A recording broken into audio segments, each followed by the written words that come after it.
Fala, ser humano, beleza? Tudo bem? Professor Paulo César Soares aqui, PC, como você já sabe, falando para o Império em Concursos. Tá aqui, beleza? Hoje estou falando sobre aposto, legal? O que é o aposto? Bom, o aposto é um termo sintático, um termo acessório, ok? Que se liga ao nome. O aposto tem a função de esclarecer o nome para o qual ele aponta. Então ele traz informação, ele elucida esse nome para o qual ele aponta. Tudo bem? Ele pode apontar para um nome ou pode apontar para uma oração inteira, né? E ele mesmo pode ser uma oração. Vamos ver cada um desses casos. Legal? Eu tenho alguns exemplos aqui já e a gente dá uma olhadinha aqui no quadro, beleza? Primeiro eu estou falando só da colocação. Bom, o aposto pode vir depois de dois pontos? Pode. Ele pode vir também isolado por vírgulas? Pode. Ele pode vir isolado por parênteses? Pode. Ele pode vir isolado por travessões? Pode também. Ok? Nesse caso aqui eu estou falando da colocação porque ele pode estar antes ou pode estar depois do nome ao qual ele se refere, do nome que ele tenta explicar, do nome que ele traz alguma clareza a mais. Veja aqui, ó. Ela não foi ao nosso casamento, Vanessa. Veja, primeiro que eu coloquei aqui um vocativo, né? Só para poder linkar com o nosso próximo assunto, né?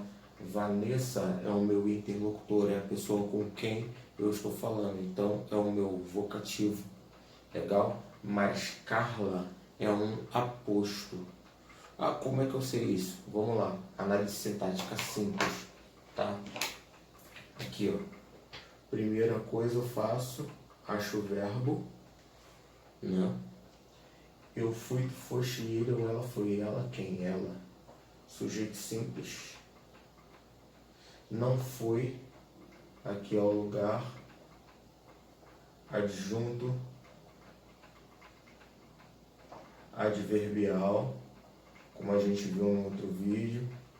Ah, não tem aquela situação do complemento relativo? Tem, mas isso não cai no teu concurso. Deixa isso pra lá. Verbo intransitivo aqui. Mas quem é ela? Ela, Carla.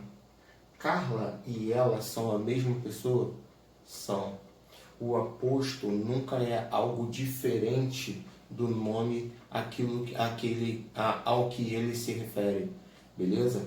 Então, Carla aponta para ela. E quem é Carla? É ela. E quem é ela? É Carla. Então, Carla me diz com mais clareza quem é ela? Sim, Carla me diz com mais clareza quem é ela. Então, Carla é um aposto para ela. Tudo bem? Consegue me entender?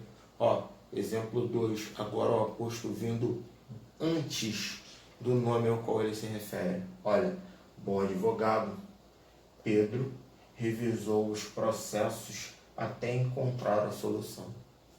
Bom advogado, Pedro revisou os processos até encontrar a solução. Beleza, até encontrar a solução já é uma outra oração, tudo bem? É uma oração que vai me dar ideia de tempo.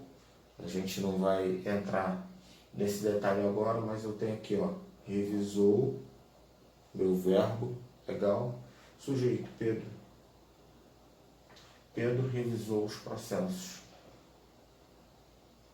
Verbo transitivo direto, os processos. Objeto direto. Tudo bem? Tudo bem. Bom advogado, tá falando de quem? Quem é bom advogado? Por que Pedro revisou os processos? Quem é que revisou? Por que revisou o processo? Bom, porque Pedro é um bom advogado. Bom advogado, então, lança luz sobre quem é Pedro, esclarece quem é Pedro? Sim. E bom advogado é Pedro. E Pedro é quem? Bom advogado. Então, é a mesma pessoa? Sim. Houve só clareza sobre quem é Pedro? Sim. Então, bom advogado é um aposto. Consegue me entender? Assim como Carla. aqui em cima. Então, apesar de trazer novas informações, o aposto nunca é um alguém diferente daquele termo ao qual ele se refere. Consegue entender isso? Legal? Eu vou apagar aqui e vou colocar mais um exemplo para você. Espera aí só um instantinho.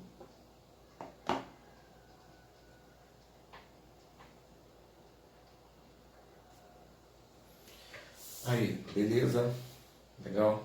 Aqui, outro exemplo. Vamos lá. Todos os nossos medos, a doença, as finanças, a distância do próximo, haverão de passar junto com isto, Covid-19. Bom, olha só, é óbvio que eu estou contextualizando, né? Falando de uma situação que todo mundo está temendo, né? Enfim. Aí, olha só, presta atenção. Haverão de passar, passarão. Quem passarão? Eu passarão. Vou marcar aqui o verbo. Haverão de passar. É o meu verbo. Quem passarão? Eu passarão? Não. Nós passarão? Não. Quem passarão, então? Eles ou elas passarão. Eles ou elas quem? Todos os nossos medos. Eles, todos os nossos medos. Então, todos os nossos medos é o meu sujeito simples. Tudo bem? Legal? Por que sujeito simples, PC? Porque todos apontam para medos, os aponta para medos e nossos apontam para medos. Então, medos é o meu núcleo do sujeito. Tudo bem? Tranquilita, tranquilita. Beleza. Eu tô sinistro no espanhol. Aqui, ó. Vem comigo. Aí, o meu sujeito tá ali. Todos os medos passarão. O que passa, passa. Mas, no caso, vai passar junto com isto. Isto o quê? Bom, beleza. Todos os nossos medos. Que medos são esses? Eu poderia falar direto, todos os nossos medos haverão de passar. Eu poderia não ter colocado aqui. Isso prova que o aposto é de fato um termo acessório. Ele pode ser retirado da oração sem causar grandes prejuízos. Mas o fato é que a doença, as finanças, a distância do próximo, essas coisas apontam para o medo. E não só apontam para o medo, mas são o próprio medo. A doença, as finanças, a distância do próximo, né? Foi isso que eu escrevi, a distância do próximo, isso faz com que o nome medos se torne mais claro para a gente.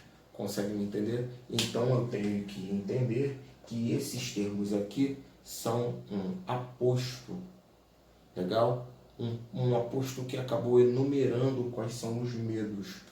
Legal? Um aposto enumerativo, por assim dizer. Tudo bem? Aqui embaixo, ó, eu aproveitei para colocar um outro oposto, esse depois de 2 pontos. Veja, olha, haverão de passar junto com isto. Cara, isto o que? Covid-19. Covid-19 aponta para isto? Sim. Covid-19 é uma outra coisa que não isto, não. Covid-19 é o próprio isto. E esclarece esse isto. Quando o nome que eu coloco é a própria coisa para a qual ele aponta, eu chamo de aposto. Consegue me entender? Então eu tenho um aposto aqui embaixo. Legal? E outro oposto aqui em cima. Também a parte laranja. Beleza? Tá conseguindo me entender? Eu tenho ainda outros exemplos, porque há ainda variações do oposto.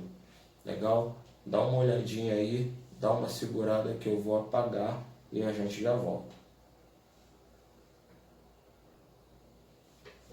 Aí, beleza?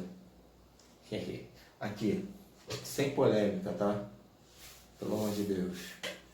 Mas o meu time não é disso que eu tô falando. Vamos lá. Olha, um pelo Vasco. Pelo Vasco. Eu sou o professor Quadramilton. Dá licença. um pelo Vasco e outro pelo outro time. Roberto Dinamite e Zico se tornaram grandes ídolos brasileiros. Presta bem atenção. O nome disso é aposto distributivo. Aposto distributivo. Aqui. Como assim distributivo, PC? Presta atenção. Presta atenção em duas coisas. Primeiro, o aposto está antes do nome ao qual ele se refere. Beleza? Segundo, eu tenho dois apostos, por assim dizer, e cada um se refere a um nome. Olha, Roberto Dinamite e Zico se tornaram grandes ídolos brasileiros. Um pelo Vasco, outro pelo Flamengo.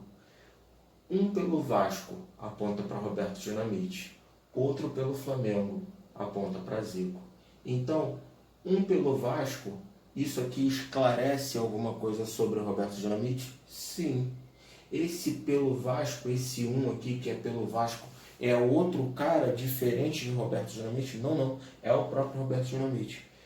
Outro pelo Flamengo. Esse cara aqui é um outro diferente do Zico? Não, não, não. É o próprio Zico, se refere a ele e é ele próprio. Então não é um outro ser, eu não estou me referindo a uma outra pessoa. Não, não. Estou me referindo àquelas ali mesmo.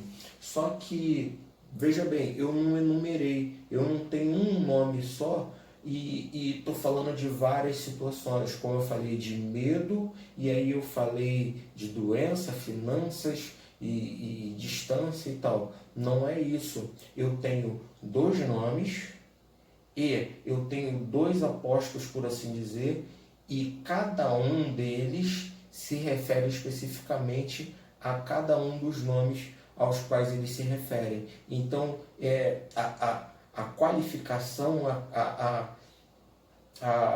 o papel do aposto, o esclarecimento que o aposto traz, ele se faz de forma bem distribuída. Por isso é chamado de aposto distributivo. Beleza? Consegue me entender? Então, um pelo Vasco, outro pelo Flamengo, vírgula lá, tá? Roberto Dinamite e Zico se tornaram grandes ídolos brasileiros. PC poderia inverter Roberto Dinamite e Zico, vírgula, um pelo Vasco e outro pelo Flamengo, vírgula, se tornaram, poderia. PC pode inverter a ordem? Não, não pode. O lance da distribuição é exatamente esse. Eu não poderia dizer um pelo Vasco e outro pelo Flamengo, Zico e Roberto Dinamite. Não posso. Por quê? Porque até tipo uma heresia, né? O Zico não jogou pelo Vasco, né? E o Roberto não jogou pelo Flamengo. Legal? Tudo bem? Então, a ordem não pode mudar. Tranquilo? Aposto distributivo. Vamos a mais um exemplo? Legal? Olha o apagador.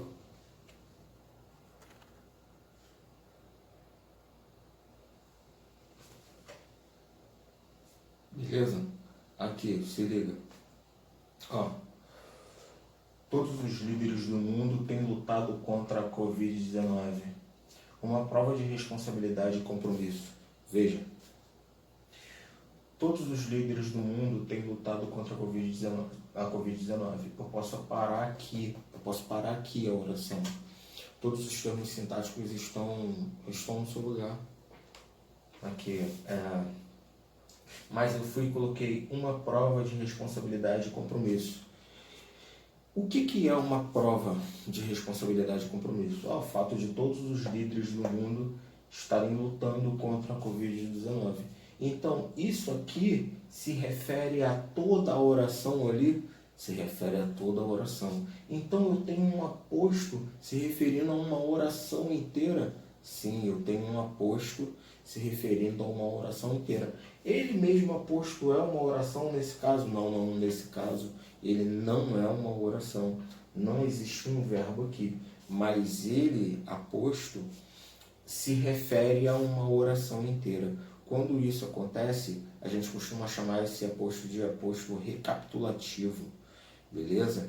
Precisa decorar esse nome? Não. mas é importante você entender que uma prova de responsabilidade e compromisso não é outra coisa. O que ela é? É o fato de todos os líderes do mundo estarem lutando contra a Covid-19. Isso aqui e isso aqui são a mesma coisa? São. E essa aqui se refere àquela, tipo, dando uma clareza maior àquilo que aquela informação é? Sim, esse é o papel do aposto, beleza? Então aqui a gente tem um aposto. Legal?